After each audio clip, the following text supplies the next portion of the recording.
திருப்புகழ் 308. ஈன மிகுத்து உள பிறவி அணுகாதே, யானும் உனக்கு அடிமை என வகையாக ஞான அருள் தனை அருளி வினை தீர நாணம் அகற்றிய கருணை புரிவாயே.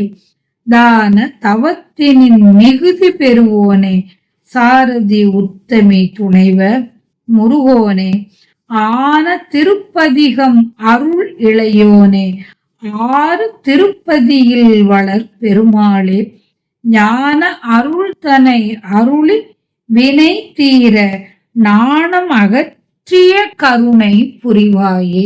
அடியவர் செய்கின்ற தானத்திலும் தவத்திலும் மிகுதியான பகுதியை அடைபவனே, கலைமகளுக்கு துணைவனே, முருகனே, சிவபெருமானுக்கு உரிய திருப்பதிகங்களை அருளிய இளையவனே, ஞான சம்பந்தனே, ஆறு திருப்பதிகளில் விளங்கும் பெருமாளே, இழிவை உடைய பிறப்பு என்னை அடையாதபடி நானும் உனக்கு அடிமையாகும் வகைக்கு ஞானமான அருளை எனக்கு அருளி என் தீவினைகள் நீங்க வள்ளியிடத்தில் நாணமகற்றி சென்று செய்த அருளை எனக்கும் அருள்வாயாக.